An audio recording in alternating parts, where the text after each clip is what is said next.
اللہ سبحانہ تعالیٰ نے ہم سب کی رہنمائی کے لیے، گائیڈنس کے لیے قرآن مجید کو بھیجا، اور ہم سے یہ تقاضا کیا کہ ہم اس کے مطابق اپنی زندگی بسر کریں، کیونکہ یہ دنیا اللہ نے بنائی، ہمیں بھی اللہ نے بنایا، اور پھر صرف ایک وقت تک کے لیے بنایا، یعنی دنیا میں بھیجا ہے، اس کے بعد ہم سب کو واپس جانا ہے۔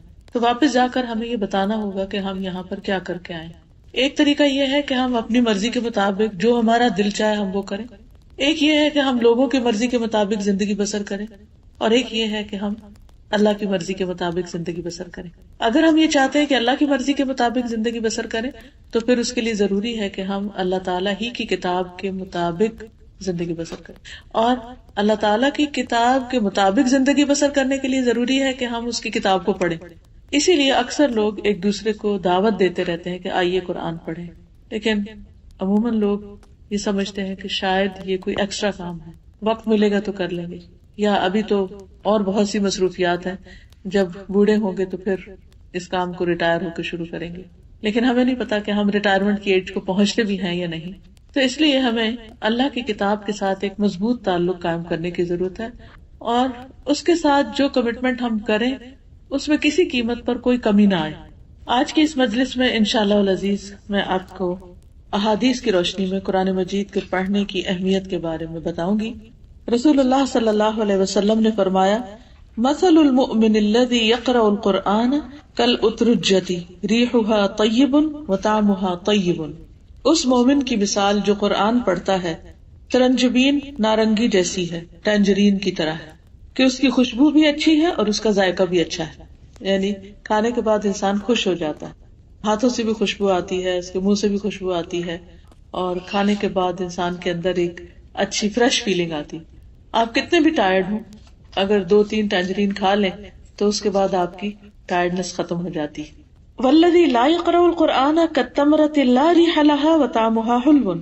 اس مومن کی مثال جو قرآن نہیں پڑھتا کھجور جیسی، اس کی خوشبو نہیں لیکن اس کا ذائقہ میٹھا ہے، یعنی کھجور بھی انرجی دیتی ہے، اگر ہم اس کو کھا لیں تو ہمارے اندر ایک یعنی قوت پیدا ہو جاتی ہے، ایک انرجی پیدا ہو جاتی ہے، جس کی وجہ سے ہمارے لیے کام کرنا آسان ہو جاتا ہے۔ اس کے بھی کئی ایک فائدے ہیں۔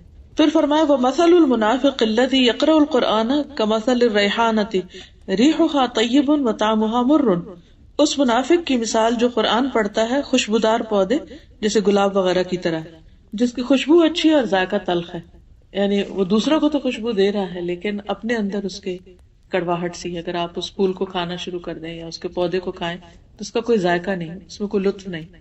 اور پھر فرمایا وَمَثَلُ الْمُنَافِقِ الَّذِي لَا يَقْرَأُ الْقُرْآنَ كَمَثَلِ الْحَنْظَلَةِ لَيْسَ لَهَا رِيحٌ وَطَعْمُهَا مُرٌّ۔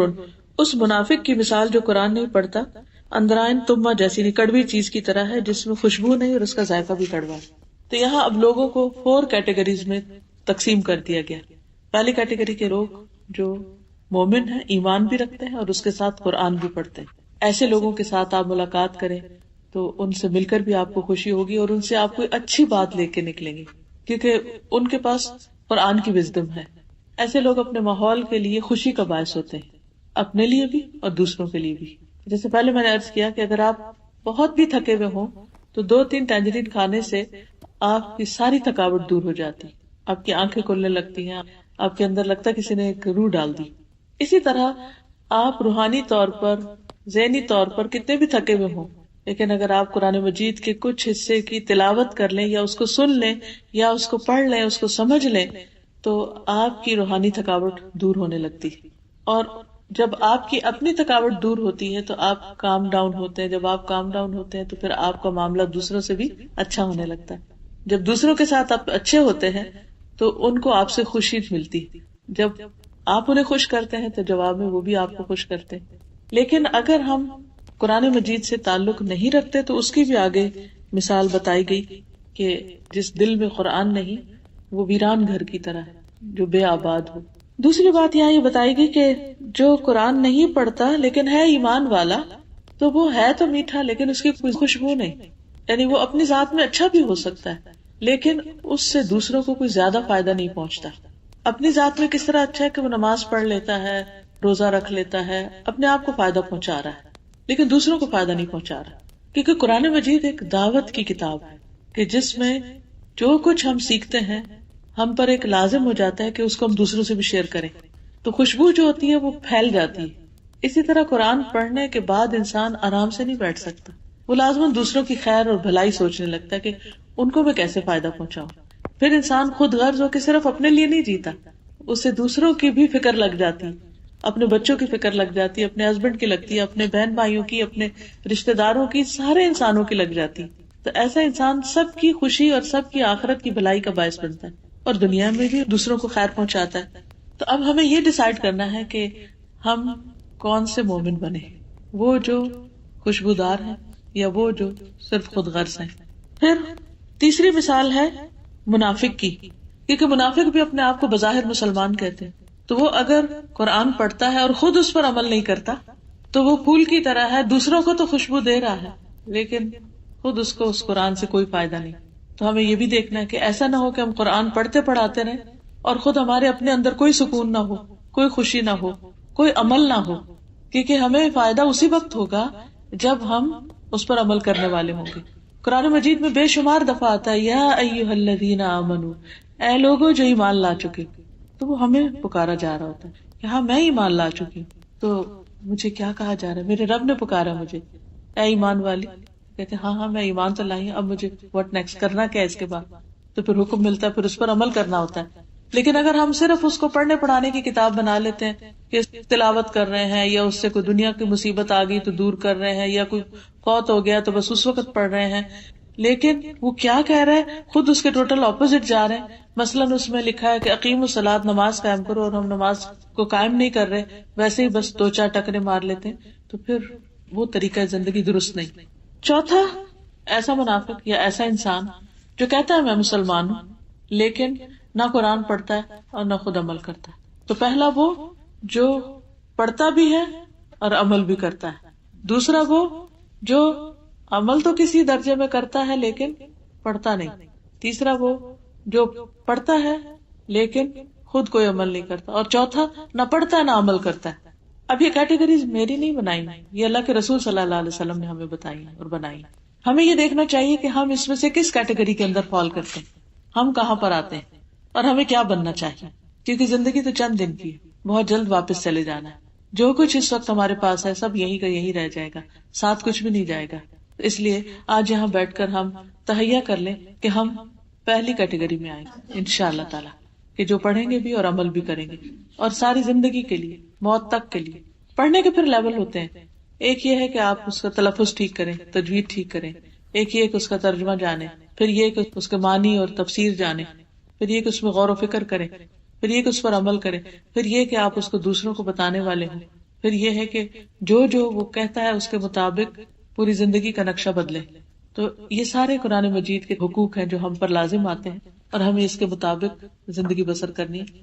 ورنہ قیامت کے دن اگر ہم اللہ تعالیٰ کو یہ بتائیں کہ ہم 1000 کتابیں 1000 بکس پڑھ کر آئے اور ہمارے گھر میں بہت بڑی لائبریری تھی لیکن قرآن پڑھنے کا ٹائم نہیں ملا، تو کیا یہ ہمارا بہانہ قابل قبول ہوگا؟ اس لیے جو مرضی پڑھے مگر ساتھ اللہ کی کتاب ضرور پڑھے. دوسری حدیث ہے حضرت ابو ہریرہ سے مروی ہے کہ رسول اللہ صلی اللہ علیہ وسلم نے فرمایا قرآن پاک کی تعلیم حاصل کرو، اس کے بعد اس کی تلاوت کرتے رہو.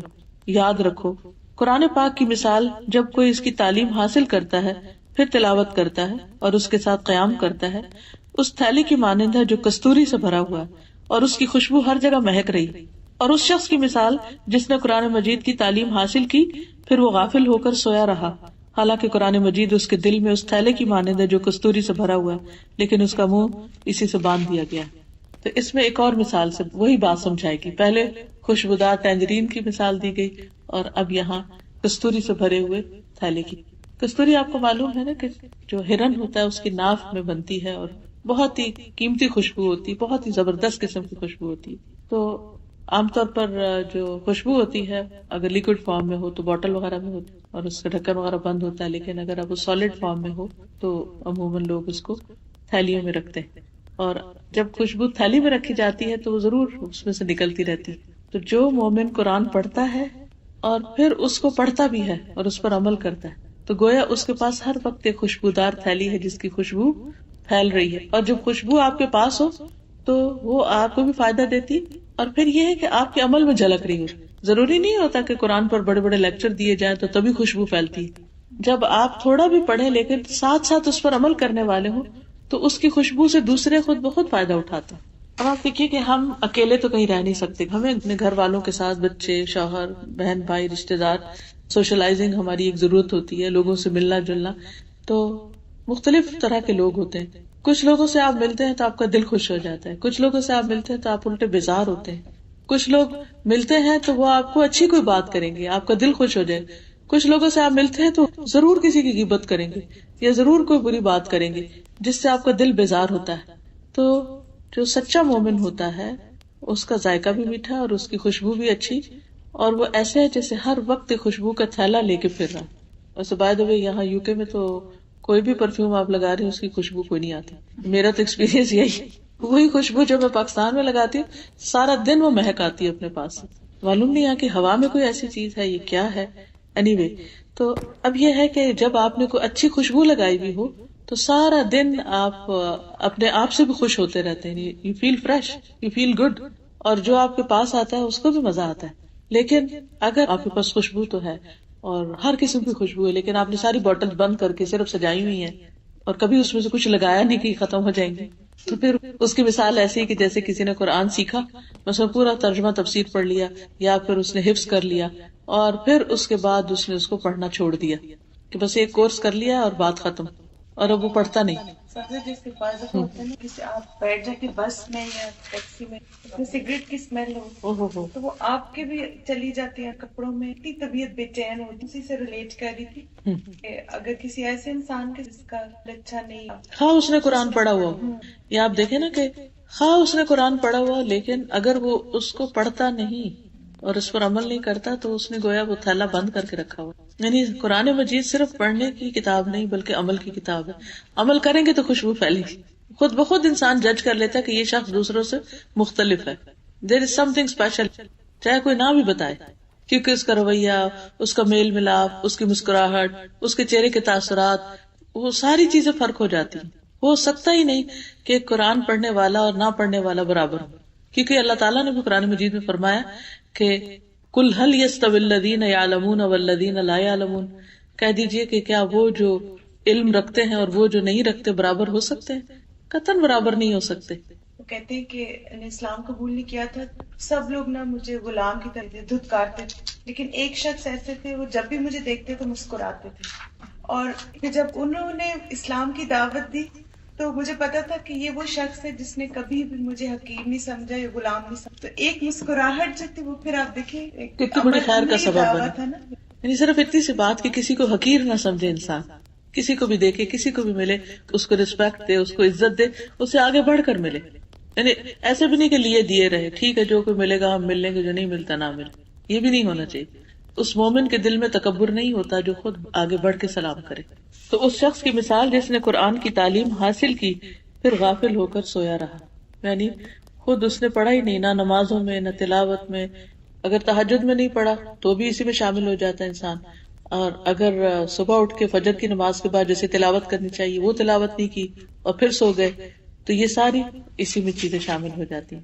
گویا اس نے اپنی خوشبو سے فائدہ نہیں اٹھایا. بعض لوگ ہوتے ہیں حفظ بھی کر لیتے ہیں پھر اس کے بعد بھلا دیتے ہیں, اس کو پڑھتے نہیں, یاد نہیں رکھتے, تعلق نہیں رکھتے.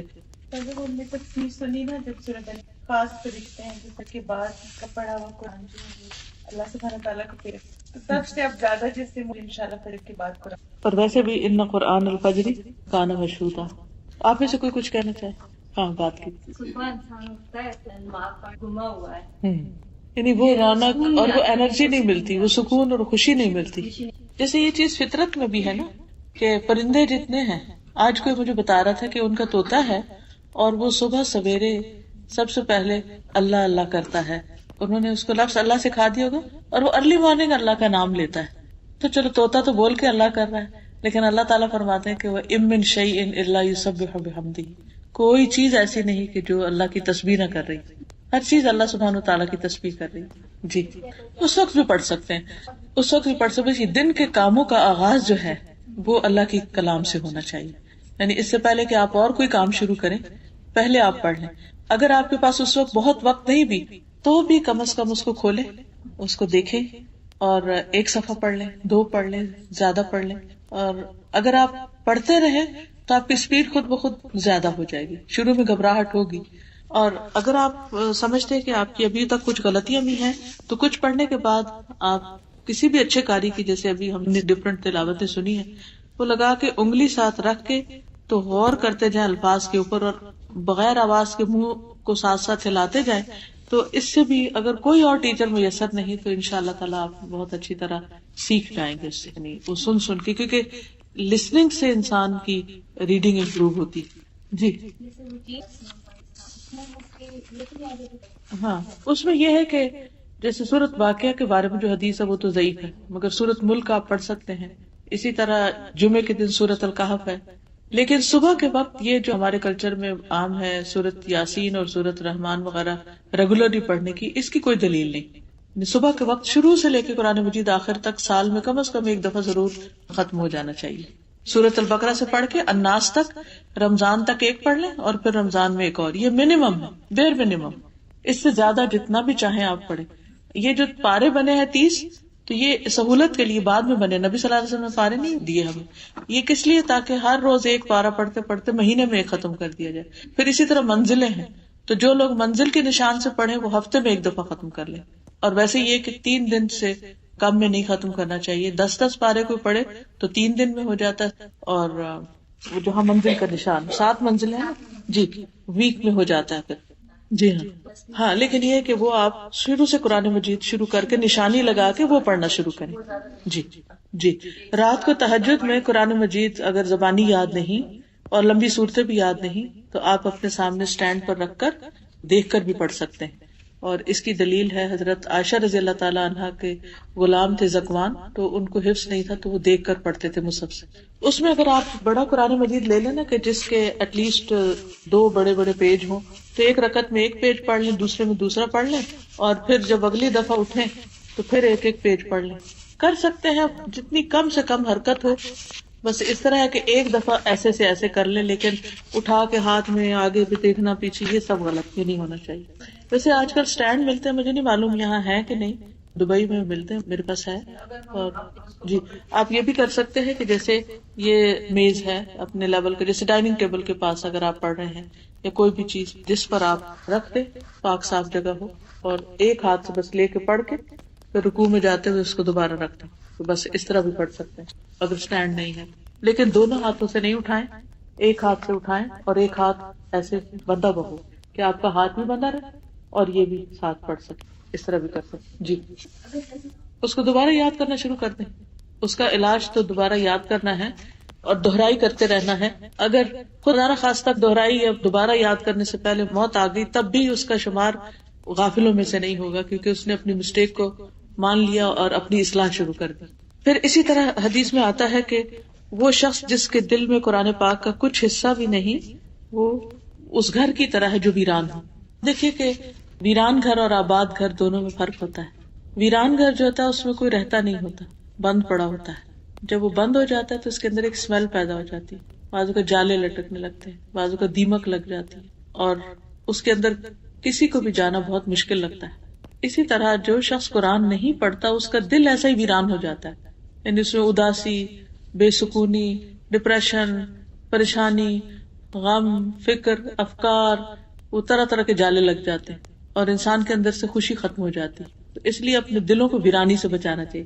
جب آپ قرآن مجید پڑھتے ہیں تو پھر آپ کے اندر ایک نور جاگ اٹھتا ہے، سمجھے کہ آپ کی لائٹیں آن ہوگی. جو آباد گھر ہوتے ہیں ان میں لائٹس آن ہو جاتی ہیں، اس میں کھڑکیاں کھلتی ہیں، فریش ایئر ہوتی ہے اور ایک چہل پہل ہوتی ہے اور اس میں رہنے والوں کا دل لگتا ہے. ایسے ہی جو شخص قرآن پڑھتا ہے پھر وہ حشاش بشاش، خوش باش، فل آف انرجی، اور اس کا ہر وقت دھیان لگا رہتا ہے اس چیز میں کہ وہ کون سا اور اچھا کام کرے، اور زندگی کو ایک مقصد مل جاتا ہے. کیونکہ قرآن پاک ایسی چیز نہیں ہے کہ جو آپ نے کسی کھانے کی طرح اٹھائی اور کھا لی اور وہ آپ تھوڑی دیر کے لیے اچھا فیل کریں اور اس کے بعد چاہے طبیعت خراب ہو. ایسی چیز نہیں ہے. قرآن پاک تو آپ کو ساتھ ساتھ یہ بھی بتاتے کہ اچھا واٹ نیکسٹ، اب کرنا کیا ہے. تو ہر روز ایک نئی امنگ شروع ہو جاتی، ایک نیا ولولہ، ایک نیا جذبہ اور ایک نئی سوچ آپ کو ملتی. یو کانسٹینٹلی گرو وتھ قرآن. جی آپ کچھ کہہ رہے ہیں؟ جی وضو کے بغیر اگر ہاتھ نہیں لگانے چاہیے تو اس کا جو عربک ٹیکسٹ ہے اس کو ہاتھ نہیں لگائے. یعنی یہ تو گتا ہے نا، تو اگر اس گتے کو ہاتھ لگایا یا کاغذ کا جو کنارہ ہے اگر اس وقت یہاں تک ہاتھ لگ گیا تو کوئی حرج نہیں ہے. آپ اس طرح یعنی اوپر انگلی نہیں پھیرے. جی تفسیر پڑھ رہے ہیں یا کچھ بھی کر رہے ہیں تو آپ عربک کو ہاتھ نہیں لگائیں, آپ صرف نگاہوں سے دیکھنے میں کوئی حرج نہیں, اس کو پڑھ سکتے ہیں.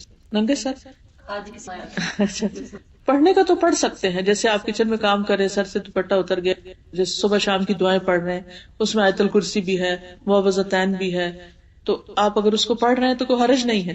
لیکن جب آپ عبادت کی غرض سے قرآن مجید کی تلاوت کریں تو اس کے ادب کا خیال رکھیں. اس سے یہ ہوتا ہے کہ جتنا زیادہ ایک ماحول بنتا ہے, آپ کے ماحول کا مطلب یہ کہ آپ کے اندر ایک فیلنگ آتی ہے کہ آپ ایک اسپیشل کام کر رہے ہیں, تو ہر اسپیشل اوکیزن کے لیے ایک ڈریس ہوتا ہے, تو اس سے آپ کی فیلنگ اور ہو جائے گی. اور اگر آپ سب کچھ اتار کے بس ایک عام دنیا کی کتاب کی طرح اس کو پڑھ رہے ہیں تو پھر اس کا وہ امپیکٹ نہیں ہوگا. ضرورتاً آگے پیچھے پڑھ سکتے ہیں, جیسے آپ نے ایک سورت حفظ کی ہوئی ہے, آپ کو بھول رہی ہے, آپ اس کو ریوائز کر رہے ہیں, پھر اس کے بعد دوسری کرنے لگتے ہیں, پھر آپ کو خیال آتا ہے اچھا میں وہ فلاں بھی کر لوں, تو آگے پیچھے ہو سکتی. یا جیسے نماز پڑھ رہے ہوتے ہیں ہم, تو اس میں ہم نے ایک سورت پڑھی, پھر ہم نے دوسری سورت پڑھنی ہے, تو بعض اوقات ہم آگے والی پڑھنے کی بجائے پیچھے والی پڑھ لیتے, اس کو کوئی حرج نہیں, پڑھ سکتے.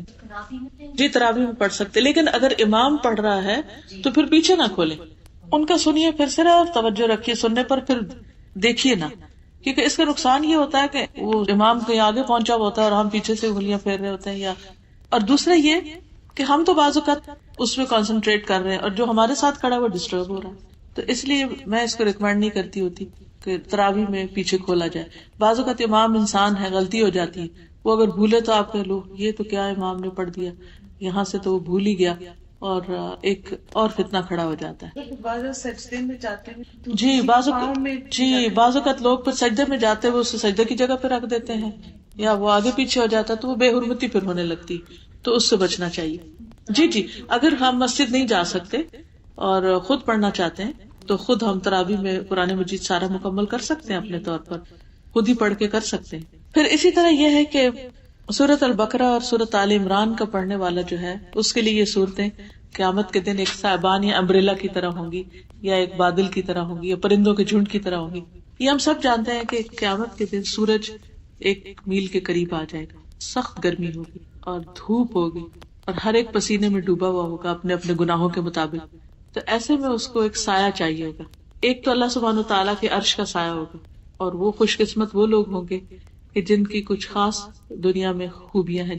مسئلہ یہ ہے کہ عادل حکمران, کہ جو لوگوں کے درمیان جب فیصلہ کرتا ہے تو انصاف کے ساتھ کرتا ہے. پھر اسی طرح وہ نوجوان جس کی جوانی عبادت میں گزری. اکثر ہمارے بچے کہتے ہیں کہ آپ بھی تو ینگ ایج میں ایسی تھی نا, آپ نے اب سب کچھ کر لیا اور پھر اب ریلیجس ہو گئی ہیں, تو اب ہمیں آپ کہتے ہیں کہ آپ یہ سب کریں. تو آپ ان کو یہ حدیث سنایا کریں کہ اگر تم یوتھ میں اپنی یہ سب کچھ شروع کرو گے تو قیامت کے دن اللہ سبحانہ تعالیٰ کے عرش کے نیچے سائے میں جگہ ملے گی. پھر اسی طرح ایسا نوجوان جس کا دل مسجد میں اٹکا ہوا, یعنی اسے مسجد سے محبت ہو. پھر ایسا شخص کہ جس کو کوئی عورت برائی کی دعوت دے, یعنی ایسا مرد, لیکن وہ کہے کہ میں اللہ سے ڈرتا ہوں, یہ کہہ کے تو اس کی دعوت ٹھکرا دے, تو وہ بھی عرش کے سائے تلے ہوگا. پھر اسی طرح 2 لوگ جو اللہ کی خاطر آپس میں محبت کرتے ہوں, کہ بیچ میں کوئی دنیا کا لالچ نہ ہو. اور اس محبت کی علامت یہ ہوتی ہے کہ جب وہ آپس میں ملے تو ان کا ایمان بڑھے, اللہ سبحانہ تعالیٰ کے ساتھ تعلق بڑھے, اور آخرت کا شوق بڑھے. یہ اللہ کی خاطر محبت ہوتی. اور پھر ایسا شخص جس کا دائیں ہاتھ صدقہ کرے تو بائیں کو بھی نہ پتا ہو کہ کیا دیا دائیں ہاتھ نے. یعنی انسان نکالے اپنی جیب سے, بے حساب دے, خاموشی کے ساتھ دے, حتیٰ کہ جس کو دے رہا ہے اس کے ساتھ نظریں بھی نہ ملائے, اور اس سے شکریہ بھی نہ چاہے, اور بھاگنے کی کرے وہاں سے. یا جیسے مسجد وغیرہ آپ جاتے ہیں, ڈونیشن باکسز ہوتے ہیں, تو اس میں بغیر گنے ڈال دیا کرے کہ اے میرے رب بس یہ میں نے تیرے ہاتھ پہ رکھے, مجھے نہیں پتا یہ کیا ہے, تو اسے قبول کر لے. تو ایسے لوگ بھی عرش کے سائے تلے ہوں گے جو اتنا خفیہ صدقہ کرے, کسی کو بھی نہ پتا ہو, ان کے ماں باپ کو بھی نہ پتا ہو, اور بچوں کو بھی نہیں, دوستوں کو بھی نہ پتا ہو, اور اس کو کہیں مینشن بھی نہ کرے. کیونکہ ورنہ کیا ہوتا ہے کہ ہم کچھ کر لیتے ہیں, پھر دوسروں کو بتانے لگتے ہیں کہ ہم نے یہ کیا وہ کیا, کرا کے ضائع.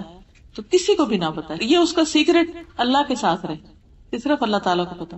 تو ایسے لوگ قیامت کے دن عرش کے سائے تلے ہوں گے. پھر یہ کہ عرش کے سائے کے علاوہ قرآن مجید کا سایہ ہوگا, اور جس میں خاص طور پر سورۃ البقرہ اور آل عمران کا سایہ. پھر اسی طرح مومن اپنے صدقے کے سائے میں ہوگا قیامت کے. ایک شخص تھے, وہ جب بھی گھر سے نکلتے تھے کچھ نہ کچھ ضرور ساتھ لے جاتے تھے صدقہ کرنے کے. تو ایک دن جب انہیں کچھ بھی نہ ملا تو انہوں نے گھر سے پیاز دیکھا کہ گھر میں پیاز رکھا ہوا, وہی اٹھا کے جیب میں ڈال لیا کہ کسی کو پیاز ہی دے دوں گا, لیکن دینا ضرور ہے. تو یہ ایک شوق ہے نا جو انسان کو لگ جاتا ہے. اور ویسے بھی صدقہ جو ہے وہ بلاؤں سے بچاتا ہے انسان کو. تو ہر روز ہمیں عادت ڈال لینی چاہیے کہ کچھ نہ کچھ ضرور صدقہ کرنا ہے. اگر فوری طور پر انسٹنٹلی کوئی لینے والا نہ ملے تو پھر انسان کیا کر سکتا ہے کہ اپنے گھر میں کوئی باکس بنا لے, کوئی جگہ بنا لے, وہاں ڈالتا جائے, اور جس دن مسجد جائے یا کہیں بھی چیریٹی کا موقع ہو تو وہاں نکال کے ساتھ لے جائے اور دے دے. لیکن ایوری ڈے صدقہ دینا چاہیے, کیونکہ انسان کی ایک تقدیر وہ ہے جو اللہ سبحانہ تعالیٰ نے اس کی پیدائش سے پہلے لکھی, پھر فرشتہ آتا ہے لکھنے, پھر اسی طرح لیلۃ القدر میں انسان کے اس سال کے فیصلے اس کے بارے میں ہوتے ہیں, اور پھر ہر روز بھی انسان کے لیے ایک نیا دن ہوتا ہے. کل یوم ہوا فی شأن.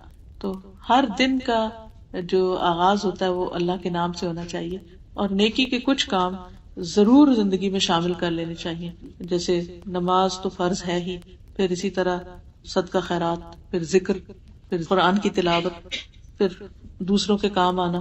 تو یہ تمام چیزیں انسان کی آخرت کے لیے فائدہ مند ہیں. وہ لوگ بھی تنہائی میں ڈر سے روئے, جی, کہ ایک وہ شخص بھی جو تنہائی میں اللہ کو یاد کرے اور اس کی آنکھوں سے آنسو بہ پڑے, یعنی جیسے اللہ تعالیٰ سے اداس ہو گئے, جیسے یا اللہ تعالیٰ کا ڈر لگ گیا, یا اللہ تعالیٰ کی محبت دل میں ایسی آئی کہ اس کی وجہ سے اللہ تعالیٰ کی نعمتیں اور اللہ تعالیٰ کی جو قدرت کی نشانیاں ہیں ان کو یاد کر کے انسان رو پڑے. کہ ہر روز دو فرشتے, ایک فرشتہ دعا کرتا ہے کہ یا اللہ والے کو اور دے اور روک لے. تو آپ نے کہا تھا ہر روز آپ لوگ صبح اٹھ تو کچھ نہ کچھ نیت ضرور کریں, چاہے کوئی اچھی بات سکھو یا صدقہ کرنا, تاکہ اس فرشتے کی دعا ہمیں. بالکل. پھر اسی طرح ایمان اور نفاق کی مثال ایک حدیث میں آپ صلی اللہ علیہ وسلم نے اس طرح بتائی کہ دل 4 قسم کے ہیں, یعنی ہمارے دل یعنی انسانوں کے 4 قسم کے ہیں.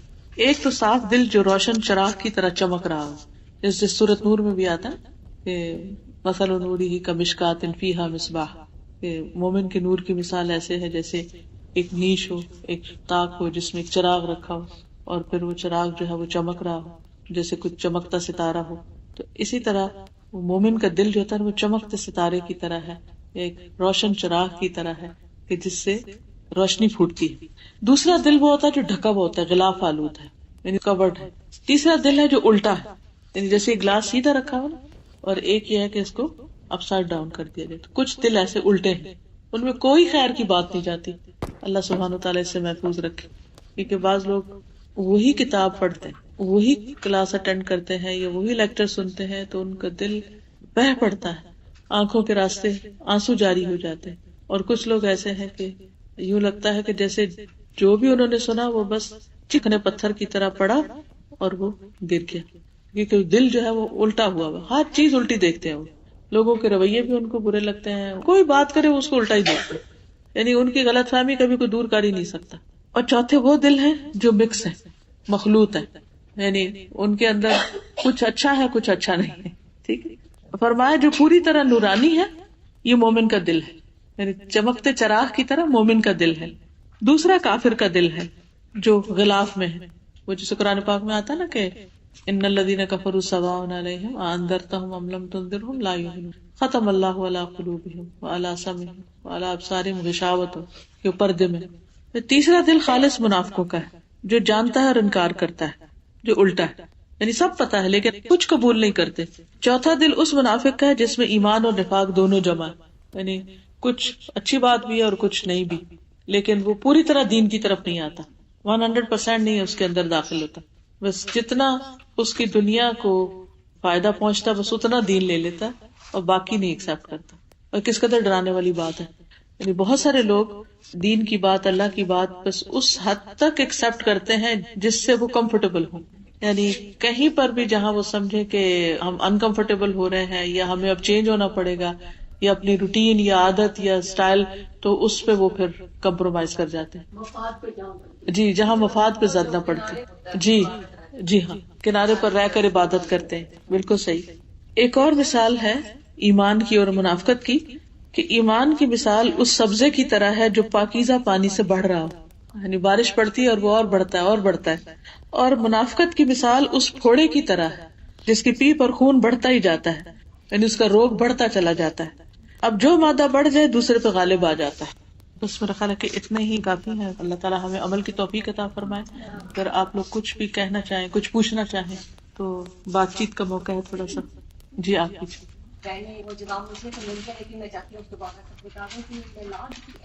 انہوں نے میلاد کے بارے میں پوچھا. میلاد کہتے ہیں یوم ولادت منانا, یعنی اردو میں اس کا مطلب یہ ہے برتھ ڈے منانا. اگر دیکھا جائے تو اوریجنلی برتھ ڈے کا کانسیپٹ اسلام میں ہے ہی نہیں. اس کی وجہ یہ ہے کہ انسان جب پیدا ہوتا ہے تو اسی دن سے اس کا کاؤنٹ ڈاؤن شروع ہو جاتا ہے. بظاہر ہمیں لگتا ہے کہ ہم نے 1 سال گین کیا ہے, لیکن کم ہو رہا ہوتا ہے. تو خوشی کی بجائے اس پر انسان کو فکر کرنی چاہیے کہ اب پچھلے سال کی نسبت اس سال میری زندگی اور کم ہوگی, اور کم ہوگی, وقت تھوڑا رہ گیا. تو اس پر وہ خوش نہیں ہو سکتا, اور نہ ہی یہ خوشی کا موقع ہے. بیسیکلی یہ تو ہے عام لوگوں کا برتھ ڈے. اور جہاں تک پروفٹ کا برتھ ڈے ہے صلی اللہ علیہ وسلم, تو ہمیں کوئی ایسی تاریخ, دن, وقت, جگہ نہیں ملتی تاریخ میں, سیرت میں, کہ جس میں آپ صلی اللہ علیہ وسلم نے اپنا کو برتھ ڈے منایا. اس کے بعد آپ نے صحابہ کے دور کو بہترین دور کہا, اس میں بھی کوئی ایک واقعہ نہیں. تیسرا دور تابعین کا ہے, کوئی واقعہ نہیں. اس کے بعد تبع تابعین, 3 صدیوں کو نبی صلی اللہ علیہ وسلم نے خیر القرون کہا تھا. ان 3 صدیوں میں ایک سنگل انسیڈنٹ بھی میلاد گاہ میں نہیں ملتا. نہ صرف یہ کہ پروفٹ کا نہیں ملتا, کسی کا بھی نہیں ملتا, ہے ہی نہیں کوئی ایسی چیز. یعنی کہ نبی صلی اللہ علیہ وسلم کی وفات کے کئی سو سال بعد یہ قصہ شروع ہوا, اور لوگوں نے اس کو ثواب سمجھ کر نبی صلی اللہ علیہ وسلم کی محبت کے طور پر یہ کام شروع کر دیا کہ نہیں, ہم اپنے بچوں کی نہیں مناتے, ہم اپنے ملک کا نہیں مناتے, تو ہم کیوں نہ پروفٹ کی بھی منائیں. اب یہ چیز ایسی شروع ہوئی, اور اس کے ساتھ پھر کھانا پینا اور سوشلائزنگ اور کئی چیزیں شروع ہو گئی, جس کی وجہ سے پھر وہ چیز بڑھتی چلی گئی. اور اب اس کو ایک ریچول سمجھ کے کیا جاتا ہے. میں ایک حدیث سنانا چاہ رہی تھی. نبی صلی اللہ علیہ وسلم نے اپنے حوض کے بارے میں فرمایا ہے, آپ نے فرمایا میرا حوض 1 ماہ کی مسافت کے برابر ہے, اور اس کے سارے کونے برابر ہیں, چکور ہے. یعنی قیامت کے دن حشر کے میدان میں جو آپ کا حوض ہوگا, حوض کوثر, اس کا پانی چاندی سے زیادہ سفید, اس کی خوشبو مشک سے زیادہ بہتر, اس کے کوزے یعنی کپس آسمان کے ستاروں کی طرح ہے. جو شخص اس سے پیے گا اسے کبھی پیاس نہیں لگے گی. آپ نے فرمایا میں حوض کوثر پر تمہارا پیش خیمہ ہوگا, یعنی پہلے پہنچوں گا, اور حوض کوثر کی چڑھائی اتنی ہے جتنی کہ ایلا سے جوفا کے مقام تک کا فاصلہ ہے. مجھے تم سے اس بات کا ڈر نہیں کہ تم میرے بعد مشرک بن جاؤ گے. میں اپنی امت سے یہ نہیں ڈرتا کہ جو ایک دفعہ ایمان لے آئے پھر وہ بتوں کی پوجا نہیں کر سکتا, لیکن مجھے تم سے اس بات کا ڈر ہے کہ تم لوگ دنیا کے لالچ میں آپس میں حسد کرنے لگ جاؤ گے, اور آپس میں خون ریزی کرنے لگ جاؤ گے, جس کے نتیجے میں تم ہلاک ہو جاؤ گے جس طرح تم سے پہلے لوگ ہلاک ہوئے.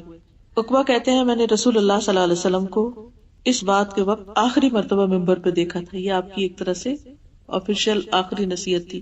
پھر آپ نے یہ بھی فرمایا کہ کچھ لوگ میرے پاس حوض پر آئیں گے تو ان کو روک دیا جائے گا. میں کہوں گا یہ میری امت کے لوگ ہیں, کیونکہ امتیوں کی پہچان کیا ہوگی کہ ان کے بازو, ان کے پاؤں, ان کا چہرہ چمک رہا ہوگا نمازوں کی اور وضو کی وجہ سے, تو آپ پہچان جائیں گے کہ یہ تو میری امت کے لوگ ہیں. تو بتایا جائے گا کہ آپ کو نہیں معلوم کہ انہوں نے دین میں کیسی کیسی نئی باتیں نکالی. تو آپ فرمائیں گے سحقن ان کو مجھ سے دور رکھو, دور رکھو. کیا ہمارا دین مکمل ہو چکا ہے؟ کیا نبی صلی اللہ علیہ وسلم نے ہمیں ہر نیکی کی ثواب کی بات بتا دی ہے؟ ہمارے اس پہ یقین ہے. تو آپ سے کچھ بھی چھوٹا نہیں, تو آپ نے ہمیں کوئی میلاد کا نہیں بتایا. اس لیے ہمیں ایسی چیزوں سے پرہیز کر کے وہ کام کرنے چاہیے جو ہمیں آپ کی محبت کے اور قریب کرنے والے. اور کوئی چیز مخلوط مذاہب کے ساتھ جب اسلام کا مقابلہ ان مذاہب کے لوگ کرتے ہیں, اکثر اوقات ہمارے بچوں سے یہ سوال کیا جاتا ہے کہ کیا وجہ ہے کہ صرف اسلام میں اس کے پیروکاروں کے لیے بے تحاشا پابندیاں اور سختیاں اور ڈراوے, جبکہ اس کے برعکس دوسرے مذاہب میں شاید عمل نہ کرنے کی صورت میں سزا کا تصور یا تو ہے نہیں یا بہت کم. بات یہ ہے کہ جوڈیزم ہو یا کرسچینٹی ہو, یہ سب بیسیکلی اللہ سبحانہ و تعالیٰ کے بھیجے ہوئے دین, لیکن لوگوں نے ان کتابوں کو اپنے دین کو اپنی دنیا کی خواہشات پوری کرنے کے لیے تبدیل کر لیا, اور اس میں سے ایسی ساری چیزیں نکال دی کہ جو ان کو پسند نہیں تھی. اس کے بعد جب قرآن مجید آیا تو اللہ نے خود ہی حفاظت کا اس کا ذمہ لے لیا کہ کوئی اسے چینج نہیں کر سکتا. تو جو کچھ تھا ایز اٹ از اس میں باقی تھا. یہ سب کچھ پچھلی کتابوں میں بھی تھا لیکن انہوں نے نکال دیا. اب جب ہمارے بچے دیکھتے ہیں تو وہ کہتے ہیں کہ وہاں تو یہ نہیں ہے تو ہمارے دین میں یہ کیوں ہے, تو ان کو یہ بات مشکل لگتی. دوسری بات یہ کہ یہ جتنی بھی پابندیاں ہیں یا جتنی بھی سختیاں یا جو کچھ بھی ہے، یہ دراصل ہمارے فائدے کے لیے، ڈسپلنڈ لائف گزارنے کے لیے. مثلاً شادی کے بغیر ایسے ریلیشن شپ قائم کرنا منع ہے. اب اگر اس کو وہ کہیں سختی ہمیں کیوں نہیں گرل فرینڈ بوائے فرینڈ بنانے دیتے، تو آپ دیکھیں کہ جو لوگ بناتے ہیں پھر ان کا انجام کیا ہے، اس سے گھر کتنے برباد ہوتے ہیں.